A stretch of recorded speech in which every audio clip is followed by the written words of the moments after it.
Welcome to Mindset Lessons from the Field. I'm your host, Gina Kazaza. Before we get started, quick invite to join our free Substack community. We got monthly book club. We got articles to boost your mental fitness and resilience. We got a group chat going on because growth is easier when you're not doing it alone. So come on over and join that Substack community. Also, if this show hits home, please leave a rating, share it, follow us on Instagram, hit that subscribe button on YouTube. Thank you guys so much. Now, one more thing before we dive in. Quick shout out to our sponsor. This episode is sponsored by Empowered Lit Literacy and Beyond. It's a 501c3 nonprofit bringing author visits and confident building programs to kids. Right now, only 30% of kids are reading at grade level. Gosh, that's a scary number. And confidence drops at the age of 7. Empowered Lit is changing that, but it takes partners like you.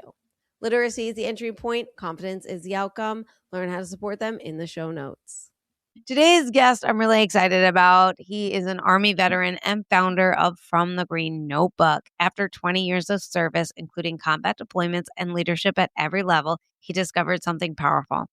Real growth doesn't come from rank or recognition, but from reflection. Guys, freaking powerful right there. Through his writing and his platform, he's helped thousands of leaders using reading, writing, and self-awareness to lead better lives and live deeper. Ladies and gentlemen, without further introduction, Joe Byerly. Joe, thank you so much for being on the show.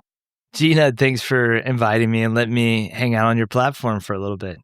I'm so excited to have you here. I have so many questions. I really want to talk about real growth doesn't come from rank or recognition, but from reflection. I mean, that's pretty powerful, but I really need to just start with how did you end up going into the service? Why 20 years? And what did you learn? At what point did you start your green notebook, right? What made you start writing in the first place? It's a really long origin story, and I will spare you the long story, Gina. But essentially, I wanted to get out of my hometown and see the world and do something different with my life.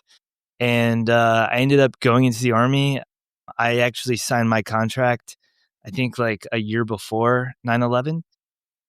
And so, as everything's going on with the start of the Iraq War, the invasion of Afghanistan, we're just itching to get in there, not sure if it was going to be over until we graduated. And then I experienced combat for the first time in 2007, part of the surge forces, and did, multiple back-to-back deployments to Iraq and then much later in Afghanistan towards the end. And that was at the operational strategic level. So a completely different view at the top down instead of from the ground up, which was my first couple experiences. But I fell in love with it. I fell in love with leadership. I fell in love with the mission, fell in love with soldiers. And then, as time went on, kind of like the journey we all go through, I started feeling this tug, this call to do something different. And that call got greater and greater towards the end of my career. And then in 2022, I was like, this is what I want to do. I want to leave the Army. And I want to go write full time and share this concept of reading and writing reflection, as my day job, which is what I'm doing now. And it's just it's been amazing. That is so cool. I love that, and I want to get into just the whole From the Great Notebook and everything that you've created. I mean, as a writer for a living, I think that's pretty awesome. And I was just checking out a couple of the stuff that you were writing and things like that. The article that you wrote about writing for yourself. And what else did I talk about? You do a lot of studying with the Stoics, and how things are, it's not about progress. It's not about perfection. It's about progress and all this stuff. But it all comes down to self-awareness, right? And I want to know, at what point in your life did you become self-aware? And then I feel like once you do, you can't go back, right? No, it's true. A bunch of different things happened. For me, I'd come back from Afghanistan. I had this really important job over there, and the mission was amazing. The people were amazing. The leadership that I worked for was absolutely amazing. And then I came back. And what's interesting is that I came back at the start of COVID. So I'm literally flying back to the United States. and airports are shutting down behind me. By the time I had my final leg, like I flew out of Kabul was my the airport I left from. But as flew into the United States, and I think it was Philly to Raleigh was the final leg. It was like me and two other people on this 757. Like that's the stuff you see in movies. And so I came back home. The world had hit pause. And, I was just struggling in life. Like you had this amazing mission and then, going 100 miles an hour and then all of a sudden everything stops. And there was struggles at home with my spouse. And I was like, I've got to do something. And so I ended up buying the Daily Stoic Journal. I was like, I got to Oh, start Ryan journaling. Holiday? Yeah, and so I started the journaling, and if you're familiar with the journal, there's like Mhm. prompts, and it's based on Stoicism. And if you look in that, I remember it was January 1st, 2021. You look at the first couple of days, and it's me answering the writing prompts in there. And then somewhere in there, I'm like, I don't want to write. I don't want to answer this question. I want to examine like what I did today and how it made me feel. And so I started writing out my days in there. And so I finished it. I made it all the way through the year. And then I grabbed a blank notebook and started almost like my own journaling format and, capture like if there was something I wanted to work on, I would track it in. If it was something that like I was like, man, because a lot of times when you think journaling, like, I don't want to write this thing that I'm struggling with down. Somebody else might see it or whatever. But for me, I was like, I needed to see it on paper. And there's something about getting distance, like the distance from your brain to a piece of paper. What's that? A couple feet. But getting that distance kind of helps you starts putting things in perspective. And so I've been journaling almost every single day since January 1st, 2021. And it's really cool. Like last night, I sat down and kind of, review what was going on, yesterday and some of the stuff I've been wrestling with. And I literally decided, I was like, you know what? I want to go back and look at this date for the last, 4 years. And it was just really neat because like what I've learned is a lot of times, we think we remember the events. We think that, when we recall something, it's exactly how it played out. But as you know, that's not like we literally rewrite history. And depending on what you're going on in your life in the present, often taints the image of what you did back then. And so it's really cool to go back and see something as it was happening. And are you a journaler? While I do I mean, I'm an author, so I do Okay. a lot of writing. I'm always writing articles, but when it comes to myself, um, it depends. Sometimes I do trips where I always take a journal with me on my trips and document that, and then a lot of the times it's when I want to track, and that's what I want to talk to you about. When I want to track a progress, like if I'm like, okay, I'm going to work on this part of myself. Like someone brought this to my attention and I'm going to work on this. And then I'm going to track my progress on if I react, if, how I reacted, if I did that, like if I improved, things like that. So I do a lot of journaling when it comes to self-assessment in terms of what I wanna work on within myself versus my day-to-day, if that makes sense. It does. And like I do a little bit of both. Like it's kind of like a record of my daily life, and it's also, if I'm working on something. Are you familiar with Jerry Seinfeld's advice to a comedian that was getting started out? Have you heard about not breaking the chain? No. Okay, so this comedian goes to Jerry Seinfeld one day, and he's like, "Hey, how do I get good at writing?" And Jerry Seinfeld tells him, he's like, go sit down and just start writing jokes. And he's like, then go over to your calendar and put an X. And then the next day, write jokes and go to the calendar and put an X. And then do it again the next day and put an X. And he's like, whatever you do, do not break the chain. And Mm. and so like whenever there's like a habit that I'm like, I've got to kick, I will there's entries in my journal where it's just a box for 2 weeks or a box for a month. And I will sit there and put an X, every day that I didn't do that thing. Try not to break the chain. But it was really interesting. I was talking to a friend the other day who is a personal trainer. And she was telling me, like a lot of people that she trains, like they fall off the wagon with their Mhm. diets or working out, whatever. And she's like, they just quit. They'll skip a day and be like, oh, this is terrible. I'm a terrible person. And they just stop. And she's like, if you get a crack in your iPhone, she's like, do you just stomp on your phone? She's like, no. You keep using it till you can't use it anymore. And so, yeah, those days where, like for me, it was like drinking. So I was in Europe for 2 years, in Germany. I don't know if you've ever had the beer in Germany, but Haven't. it's really good. I It's don't really drink, good. actually. Well, that's even better. But it was one of those things where I got in this habit where I was just coming home from work every single day and cracking open a beer. And then, like it was messing with my sleep, messing with my just focus, clarity of thought. And so, I remember there was a like dry January is always a great time to, break a habit. So I remember I started out January, same thing like I did with journaling. I just threw down 31 boxes, just put an X every single day. And so anything like that I tried to track, whether it's working out, whether it's not drinking or something else, I use that. I get, the Jerry Seinfeld method or whatever to track it. And when you look at it on paper, there's this idea of confronting yourself. Mhm.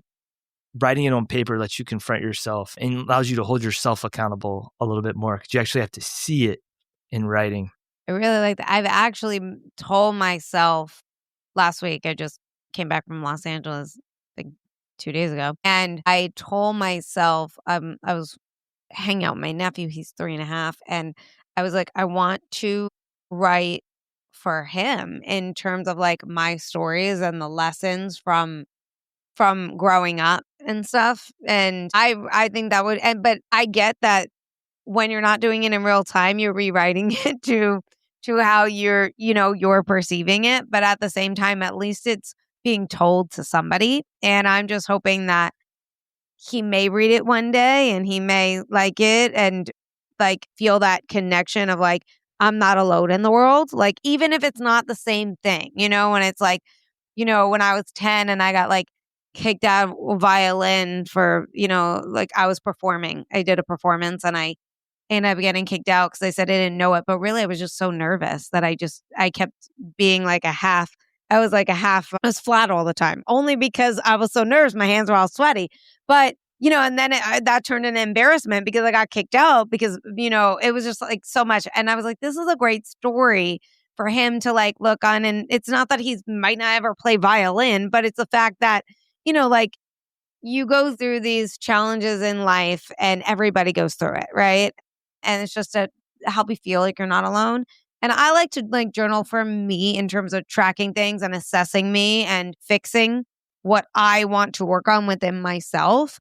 But I also, now that he's in my life, I kind of want to record things also for like beyond, Yeah, you bring up a really good point. This idea of, writing to an audience, writing to somebody. And so, Mhm. like I have my journaling practice and then the writing that I do all the time, like people are like, well, who do you write to? 99% of the time, I'm writing to a younger version of myself. Somebody like, this is the thing that I wish I would have learned or wish I would have read 5, 10, 15 years ago. And, just now I'm kind of collecting my thoughts on it, putting something together. So like even now, like with my writing, like I'm always, always writing to an audience. It's just that audience isn't like a real person. It's just a younger version of me. But I think that's such an important thing, whether you're writing to your nephew or writing to a sibling or writing to son or daughter or a spouse, whatever, partner, but like have an audience, have a person in mind whenever you sit down to write. I'm sure you do the same thing as an author too.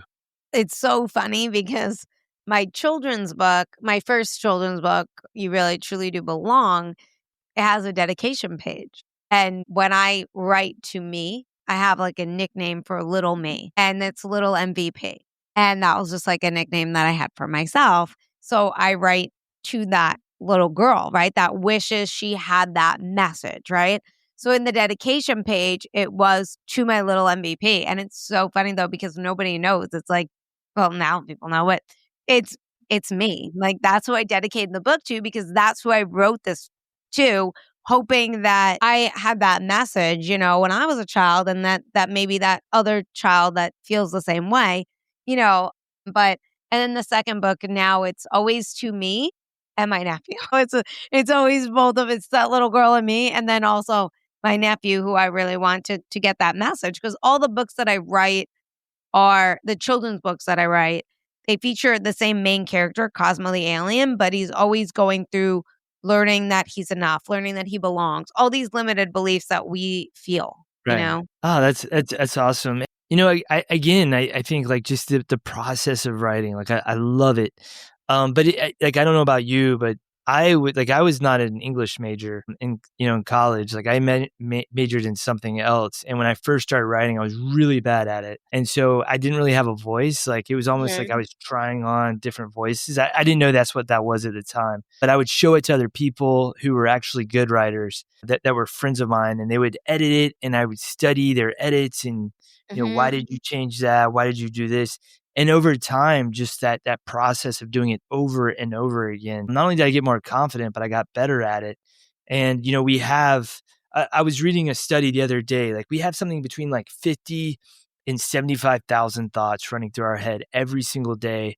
And like if you're I'm a coffee drinker, so that's probably like Wow. 150,000. Do you have any bad habits, Gina? I do, I do. Like, all right, But my bad. This is your drinking, show. smoking, none of that is me.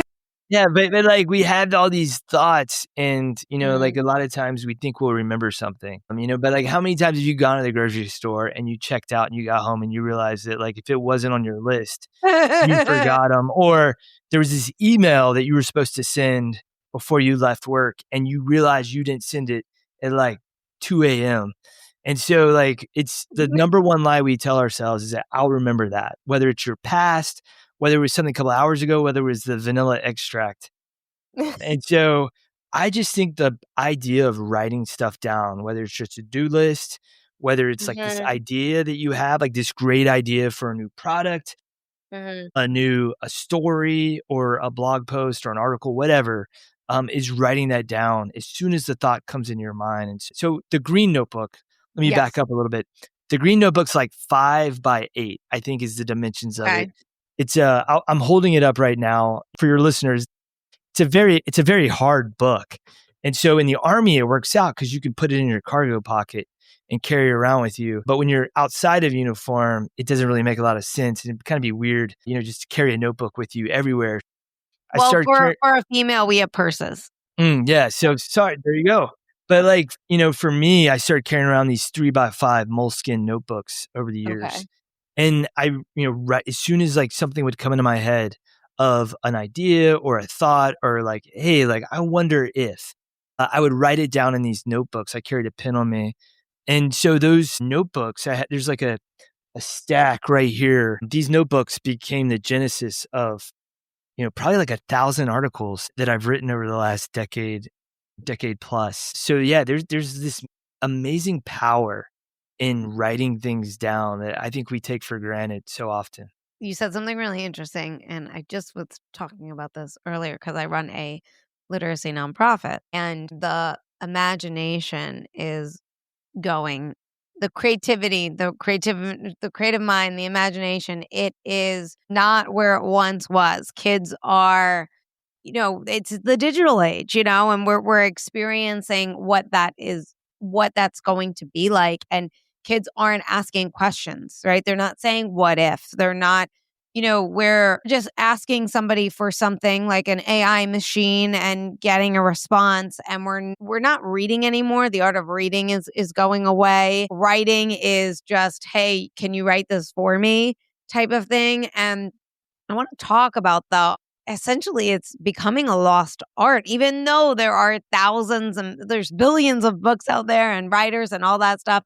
And why do you think that is? And how can we regain that spark again, especially in our children, especially with, I don't know if our listeners know this, but the national reading scores just came out and 30% of the nation read at grade level. I honestly like I don't know the answer to that, but I do know a couple of things. Like one, I interviewed James Patterson, the author, Yeah. who's done the Alex Cross, all these like Yeah. written a ridiculous amount of books. James didn't grow up; he wasn't a reader growing up, and Mhm. his parents used to get so mad at him. but his parents were readers, and there were books all over his house growing up. Like that's one of his core memories is seeing, a book pages down, spine up, all around his house. So I think that example, another one that I read about this morning, the Wright brothers, one of them got very sick and was bedridden for a really long time growing up. And their father was an avid reader, had books all over the house. And so he had nothing else to do except read. And it introduced him to nature and how birds fly. And it got him thinking about flying. So, that's the origin story of that. And so I think a lot of it is just being the example. Like you can't tell your kids to get off the phone when you're always in yours, playing whatever. Mhm. And so I think like modeling is a big important thing. With creativity, there's a great book by Walter Isaacson on Leonardo da Vinci. And, when they look at Da Vinci's notebooks, and you can go online and look at some of the pages, but if you look at his pages, there's things like to-do lists, there's sketches, there's books that he wants to borrow, there's ideas and thoughts he's having, there's like mathematical equations, like he would sketch a body part in one, maybe like a bird on another, but paper was so expensive back then. He had to make use of the entire page. And what it forced him to do was each page wasn't just one thing. It was multiple disciplines, which to your point, a little while ago with creativity, like it allowed him to make connections, across disciplines. And then we got these beautiful pieces of art like the Mona Lisa or the Last Supper. I remember I got to interview Walter about that, but I remember reading that book. And so my notebooks are kind of the same thing. It's ideas, it's to-do list. It's a little bit of everything in them. Again, this idea of like trying to foster creativity in one of these notebooks. We're going to stop right here as we're going to give a shout out to one of our other sponsors, Sphere Emoji. Quick question for you. When was the last time you gave someone a gift that actually meant something?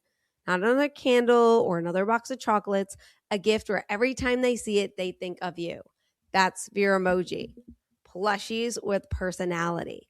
It's saying, I got this for you because you're loved. Or I got this for you because you make me laugh. You're my giggles. You're my Lulu. They are soft, they're comforting, and a daily reminder that that person matters. With Valentine's Day coming up, Lulu is the perfect gift, mini or pillow size. And yes, the pillow size is as comfortable as it sounds. It's my favorite.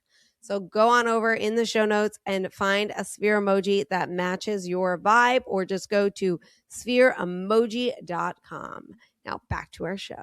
I want to segue over to, which I talk about a lot on the show, when I mentioned this in the beginning that I was going to talk about this before we even jumped on here, but self-awareness and how, and I mentioned it in the intro, how self-awareness allows us to lead better and live better lives, right? And it's so interesting because right now there was this person that was on my board, much older, and things happened, and we approved that it happened, and then so deny, like no self-awareness. And I'm like, nobody's upset, but the thing is that I need you to be self-aware so this doesn't happen again. And because you're not self-aware, we can't have you continue with us because there's no accountability, right? And I see this a lot with young kids, and then I did see this a lot with kids in their 20s. Like I remember in the comedy circuit when I was a comedian, I remember like talking to somebody, and he's like, oh, I had work. I missed it. It's fine. I'm just like, what? Like, I was like, what? My heart stopped for him. I was like, what do you mean you missed it? Like, what do you mean it's fine? Like, I'd be like on the phone. I'd be like apologizing. Like, and there's just like no self-awareness. There's no accountability. And I want to know, like, how does reading and writing and reflection help us to self-assess better and have more accountability? Yeah, so I'll start with reading. Like, what's your favorite book? The Outsiders by S.E. Hinton.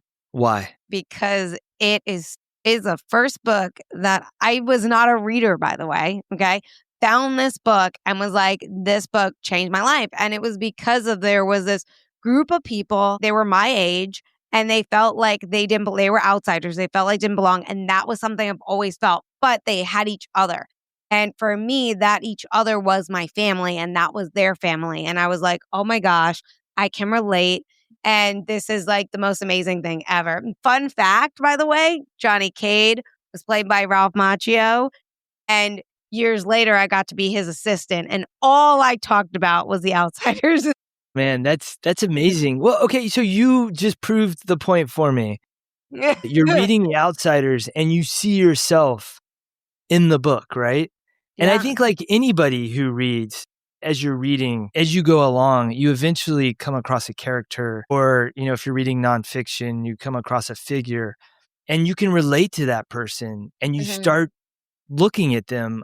Plutarch, one of the most famous biographers of all time in the first century, he said he started out writing these biographies to make money. And he's like, you know what? But like over time, I found that like while I was like studying these people's characters, I started looking internal to myself.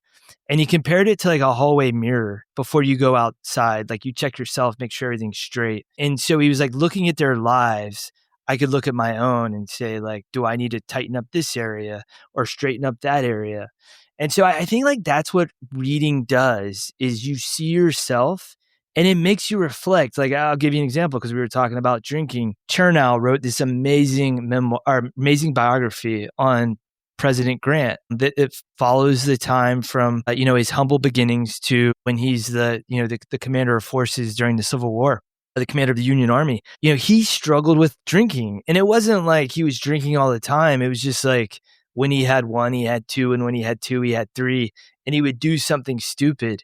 And so like he surrounded himself with people who would help hold him accountable. And so, I remember reading that and I was like, man, like if I am ever struggling with something, I need to do the same thing, and that was kind of like same thing with me. Like, it wasn't that I was like waking up and cracking open a beer, but like when I started drinking, like I didn't stop. And so I saw myself in Grant and I saw what he did to actually help curb that in his life. And so it happens all the time. I have this thing now. So when I first started reading, and this is for people who are like, well, I'm not a reader. I never have been. When I first started reading, especially for professional growth, I would read a single book. And I don't know if this happens to you, but I would get maybe a couple minutes in and my mind just starts completely wandering. I'm thinking about like what I got to do tomorrow, what I got to do today. And then all of a sudden I realize that I'm reading the same sentence over and over again. Yeah. And so I have this thing now, I call it the stack. And so my reading time typically is every morning as soon as I get up. And I have this stack of books.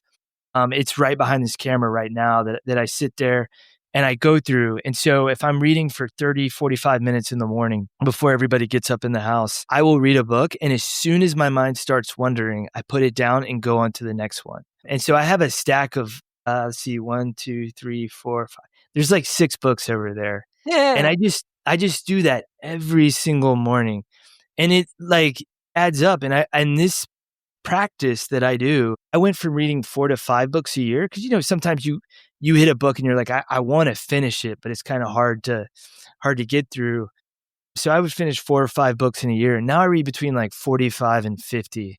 And it's because of this process of, I maximize that 30 minutes or whatever every morning, continually reading. And it keeps my brain, staying focused and all that. But it really, I think that's a key thing for self-awareness is you get introduced to all of these people throughout history, like some that are living now, some that are dead, some that are made up, and you see yourself in there. And I bet if you and I were to read the same exact book and I was like, hey, Gina, here's your highlighter, here's a pen, write in the margins, highlight things. I'm going to do the same thing. And we were to come back when we finished, we would each highlight and mark up completely different things. There may be a little bit of overlap, but I guarantee you there'd be a lot of differences. And if you and I were to have a conversation about it, like, why did you highlight that? Or why did I? We'd find that like there are certain passages and paragraphs that really speak to you. And I think if you take a step back and ask the question, why does this sentence, why does this quote, why does this passage like pop out at me and get me excited or make me angry, whatever, or make me sad? I think there's like, that's a path to self-awareness through reading. I think you said a lot of interesting things, but one of them too is like seeing yourself through that person. The cool thing is that good writing, really, really good writing, every character has a flaw. Or they have Yes. multiple flaws, right? And I think that a lot of the times it allows us to give ourselves grace because we go, oh, that person has it too. And this is how they made those changes, or maybe they didn't make those changes, but this is something that I want to change, or no, I'm going to keep this, right? Whereas sometimes we do self-reflection or we avoid self-reflection because we don't want to admit those flaws, right? But when we see somebody else have them, we're like, okay, and like we rather see them through someone else, if that makes sense. Yeah, or you're like reading it and you're like, man, that guy's an asshole or she's an asshole. And then you all of a sudden you're like, wait a minute, I do those exact same things. Maybe I need to work on, maybe I'm the asshole and I need to work on it. There's a matter of fact, there's a great book called Leadership and Self-Deception. I love it. And it's all about how we deceive ourselves all the time. And it paints people in a negative light. And so I think that's another great example of getting to the core of your vices, your strengths, your weaknesses, those things through reading. Yeah, it allows, and then I like the fact that, like, through reading, you can become self-aware. You learn a lot, not just about yourself, but like you said, the drinking accountability thing. That's a cool thing. Let me try that, right? And then you write I write to get things out sometimes. Like, I had recently, I don't think I've ever been this personal before, but I Go had a ahead, thing you share. with one of my brothers, like, hurt my feelings, and it wasn't intentional. It was like I am just a female in a boy's world. Like, I'm just surrounded by men, so I am just drama according to them, right? But the thing is like, he just hurt my feelings, and when I look back at it, I was like, Gina, it was not a big deal. But the thing is, at that time, I had to write it out, and I like wrote out what I was feeling. I wrote out like why I felt this way. And I even was like, it's not you, it's me. But this is what's going on. And deep down, I think it comes down to like, I just don't want to be alone. Like, I love my family so much. I cherish that family time. Like, and I'm just scared you guys are all going to be gone one day. It's just going to be me. And so, like, I was sharing all that via email. I was like, send. I'll just send via email. In like, and then like that was it. But like, and then at that point, it was like, okay, like I was able to breathe and was like, I don't feel upset. I don't feel angry. There's no resentment. There's no like, there was no argument. It was like he read it because it was like, you don't need to respond. I was just sharing you how I felt, and that was it. And that was it. And then I was able to like live my life to a point where like we talked like an hour later, but it was just the fact that, and we didn't have to hash out the same thing, but it was the fact that I was able to like experience that and write that out. And that's one of the other things that I love about writing too, is that you can, and you don't have to hit send. You don't have to hit send, but sometimes for me, like I want to hit send, but it's not an angry thing. It's just I just want you to know how I feel type of thing, like, and I think writing can be really, really powerful in also communicating. And I also feel like the more you write, the better you are at speaking too. Yeah, I will talk about a couple of different things you just said. One, you're talking about like why, like, first of all, like you're upset, right? So, this is what I found in journaling. And then, I had a great interview with Dr. Barrett, and she talks about how emotions are made. And, one of the things is like on the surface, right? Like you're upset, you're mad, you're angry, whatever. But like, I don't know, like when you took a step back, the why, like why you were so upset, right? Like, and you saw that in writing. Was it kind of like a light bulb moment for you, like within that whole emotional cloud you were going Yeah, and through? sometimes you don't want to admit that part. You don't want to, you rather stay surface. You don't want to admit the fact that you're like, at the end of the day, I just feel like I'm not a priority and I'm just going to be on the wayside. Only because I see it with other family members on how their siblings break apart. And I was like, I don't want that for us, So in a way, it just came down to like, I don't want to be alone. Right. And that I put that in the email, like deep down, if we're peeling out the onion, but I could only get there by writing. I could only get there by like being like, okay, this is why, this is why, this is why, this is why. Oh, this is why it happened, you know? Yeah, I read a passage this morning that I highlighted, and it was basically like, why is one of the greatest tools in our survival toolkit, Mhm. is what the author said, is digging into it. But like, I think when you see it on paper, I don't know, like it kind of starts like breaking down that emotion a little bit. Mhm. And you can kind of examine it a little bit more logically, and then even look at like, what belief do I have that's driving that emotion? And but I think like before I started journaling, I lived at the surface level. So like if I came home from work and got in a fight with my spouse, it was because my spouse did something. It Mhm. wasn't until I looked back and like, "Oh, this thing happened at work that completely depleted me."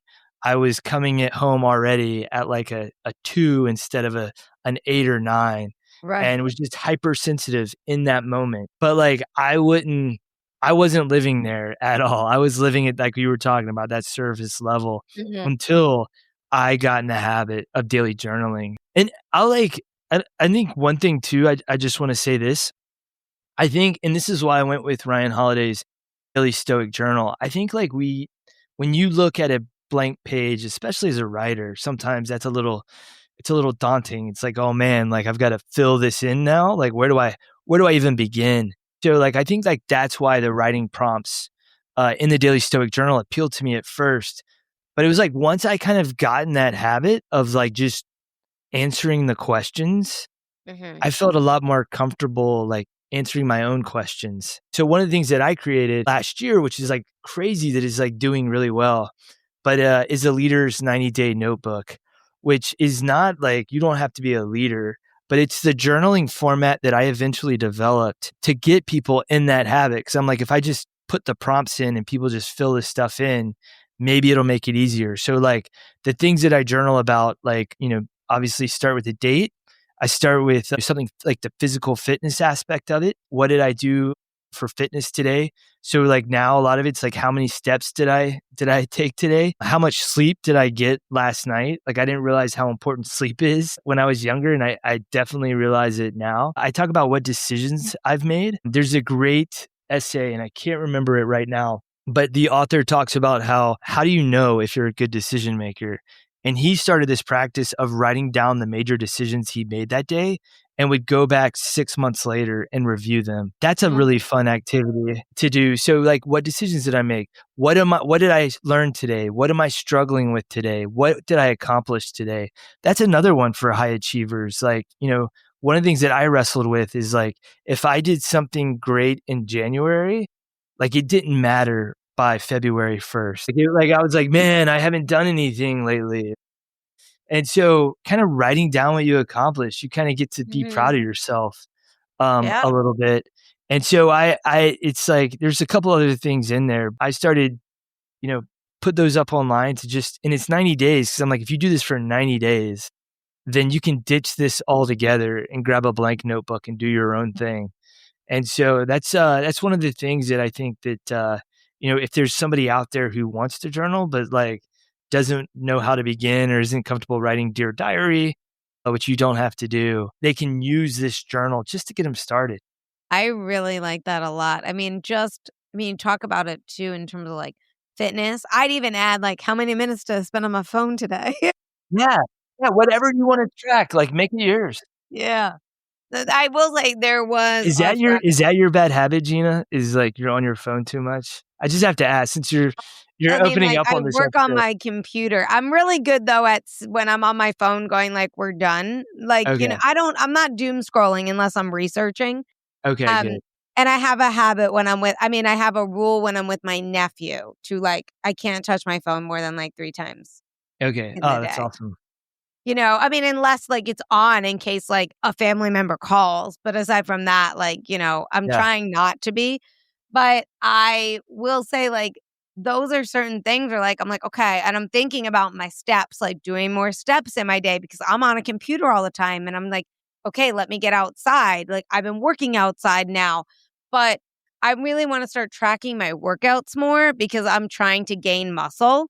And Yeah. that's, like that's not possible without me tracking it and seeing how, because your body adapts so quickly to whatever routine you're doing. And you want to see that progress. And the thing about the gym is that, like, it's not something you're going to see overnight, right? And that's sometimes the struggle with, like, sticking with something, is because we want to see we want to see that we're progressing. We want to see the achievement, and you don't get that instantly, but sitting on the couch watching an episode of TV, like, and then 12 episodes of TV, that's a nightmare. If it was me, I wouldn't even have a TV in my house.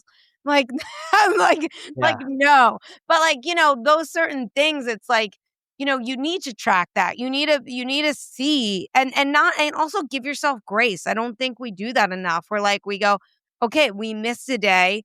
Totally cool. Let's get back to it Yeah, today, right? don't smash the iPhone. You gotta crack the Right, screen and right. Give don't just start yourself hammering it. Yeah. Yeah, give yourself that grace. I wanna know, like, have you you encourage, obviously, vulnerability, self-awareness, things that, like, are not really associated much with military culture. Like, Right. how do you learn to, I guess, like, reconcile, like, strength with honesty?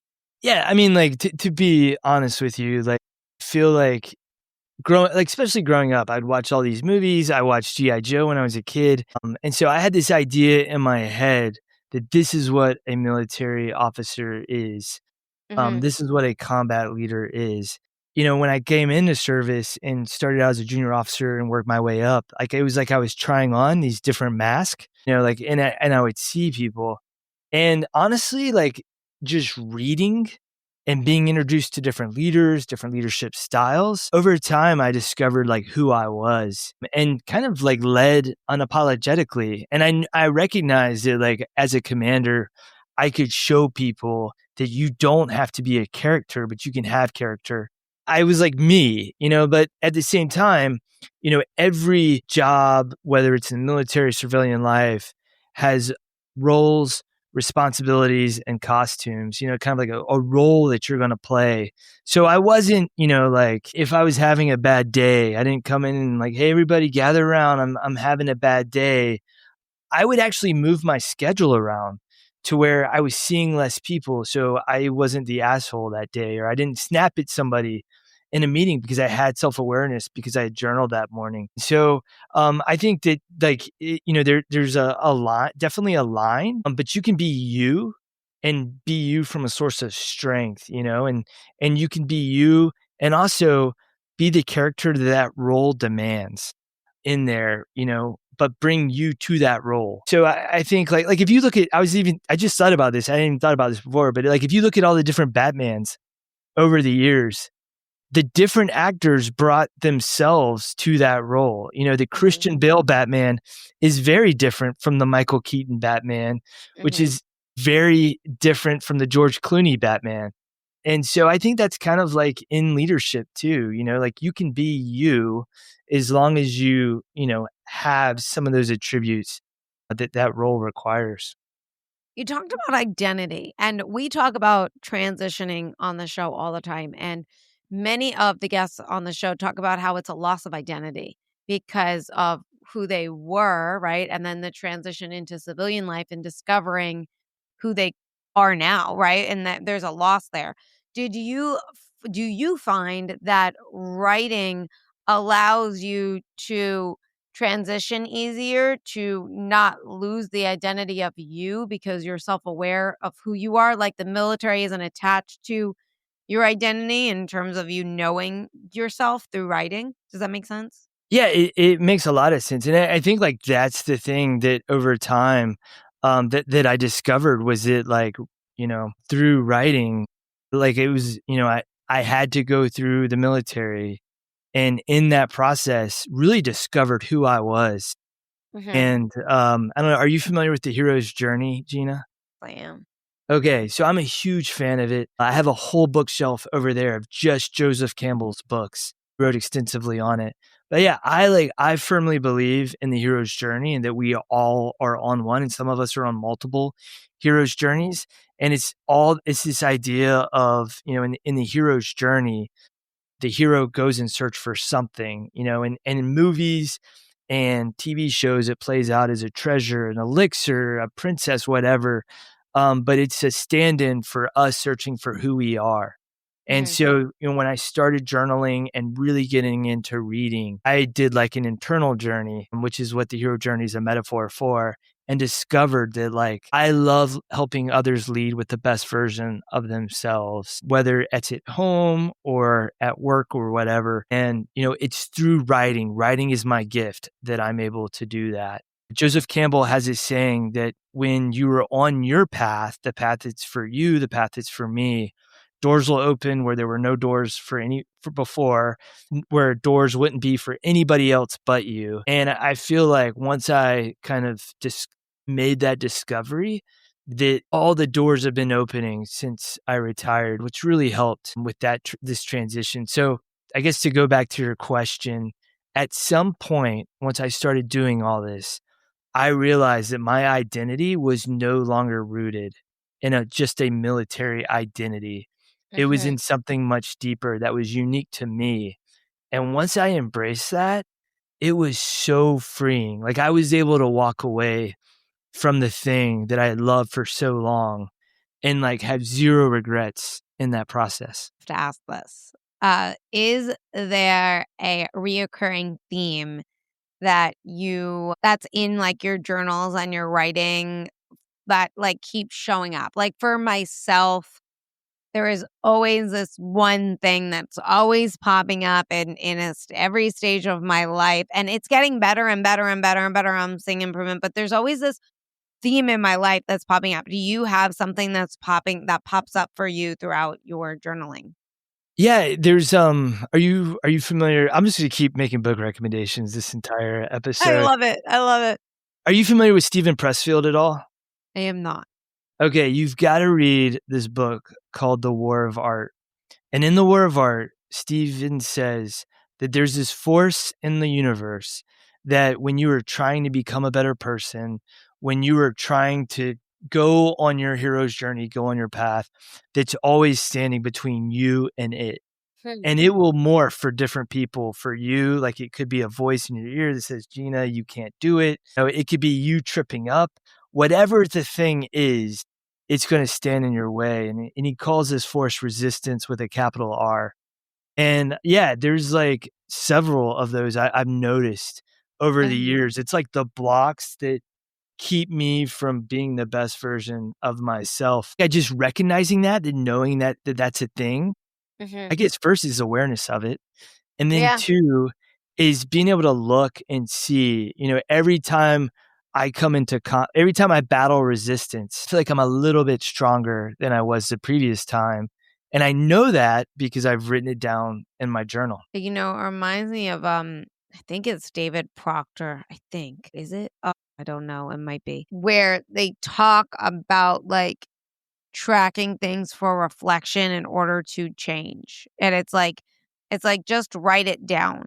Just like write down like the number of steps you did, or write down like if you want to eliminate something from your life, like eating a cookie, like track how many cookies you've eaten a day. As you just don't judge it, just write that number down. And as you write that number down and you see it more and more, you then start to recognize it, and it becomes less and less and less and less because we're aware of it. We're writing it down, right? So we're being intentional with it and being honest with ourselves. And then we're reflecting on if we want to continue or break that habit, if that makes sense. Yeah, it does. And there's like a shorter way of saying it. If you want to tame it, name it. And I feel like if you can see it in writing, you can actually start doing something about it. But like, I mean, I don't know about you, but like, I know before I started journaling, so many of the things I was wrestling with, I didn't know I was wrestling with them until I started seeing it coming up time and time again. And then once I named it, I was able to start actually doing something about it. I love that. This was so fantastic. It's so different than what I bring to what other people talk about. And I love that because it's just, and first of all, reading and writing and reflection, my gosh, this is my life. And I love every part of it, especially because like I was not a reader or a writer or a reflector or anything. And it wasn't until like my late is where I started to do more of this, and it really changes your life. It really, once you're there, you can't go back, right? And it's like your own therapy, right? And I just think it's something that everybody should look into. What are some ways that, and I know you mentioned this throughout the podcast, but like if someone wanted to start their own green notebook and just write without prompts, without like, and just start writing, like, is there like, how can that, what would you say? Like, if someone's like, I want to start my own green notebook practice today. Yeah, I would say, first of all, as soon as you think that, all of these excuses are going to come up in your head. I don't have enough time. I'm too busy, like whatever. All right. First of all, that's resistance. Like that's resistance 101. So that's what's going to happen. Second, there's a great quote by Seth Godin, and he says, you don't need more time. You simply need to decide. And so if you want to do something, just decide to do it. Just sit down in a notebook and just start writing. And just, again, it could be something simple. This is what I did today. And then the next day, this is what I did today. And then maybe on the third or fourth day, it's like, hey, this is what I did today. And this is what it meant to me. Or this is what I did today. And this is kind of sucked. Or this is what I did today. And my brother and I got in a huge fight. And then you start like asking why. And you just build on that over time. And like you said, once you start, you won't go back. I love that. I love that. Now, the final question I ask everybody on the show is, what can we do on a daily basis to tackle those everyday challenges that inevitably come our way? Write it down. No, like I think like one of the biggest things that I've wrestled with is like doing too much, taking on too much, or just get that feeling of overwhelm. Like, man, like you ever, like when I was in the military, I would get the Sunday scaries like all the time. Like, like I have all this to do this week, whatever. But like when I would just sit down on Sunday night, write a note to myself for Monday morning, these are the things that I need to tackle, and just start crossing them off. It would like help lower anxiety. And then I'd actually remember the thing. It like saved me some sleep because I'm not like in the back of my mind at 3 a.m, like, okay, I can't forget this. I can't forget this. I can't forget this, because I know that I wrote it down like right before I go to sleep. So basically, if we want to sum up this entire episode with one sentence, it's write it down. I love that. Fantastic. I mean, I stare at a to-do list all day, but I really, really appreciate you being on this show and talking to us. And I think we should all check out your writing. You're from the Green Notebook and your writing and all that, because you're a great writer. You have really powerful stuff. And I really enjoyed having you on the show. You're fantastic. Thank you so much, Gina. This was awesome. You asked great questions. I appreciate you opening up to me in front of all your listeners. Yeah, well, you make it easy. It was really, really fun, and I enjoyed it. And everyone that's listening, I really hope that you guys enjoyed it too. Please like, share, comment, subscribe, become a Substack member for those extra goodies that only our Substack members get. And I think what I'm going to do is I'm going to create an article specifically on all the books that you recommended in today's episode. You should. Yeah, Yes. I love it. Thank you so much. And one last thing, going back to accountability. So in 2017, I started this monthly reading list email, and it's 3 to 5 books a month that I recommend. But what I found is that it forced me to read 3 to 5 books a month, because I was like, I can't stop this. So I've been doing it now for what? Was that 8 years? And so it's a really good way too to kind of like, for you, Gina, like, because you're interviewing these great guests that have written these great books, like, what did you get out of the book? And to be able to share that with listeners. So that's one of the things that I love doing every single month. And I got to do that this month too. I like that. By the way, last question for you. Did you ever read The Outsiders? I did. And now like just talking to you, I'm like, man, maybe I should pick that up. Epic book. And then after you read the book, you got to watch the movie, but you got to watch the 2005. It's the same characters, the same people, but the 2005, they just added the scenes that they deleted in like 1983.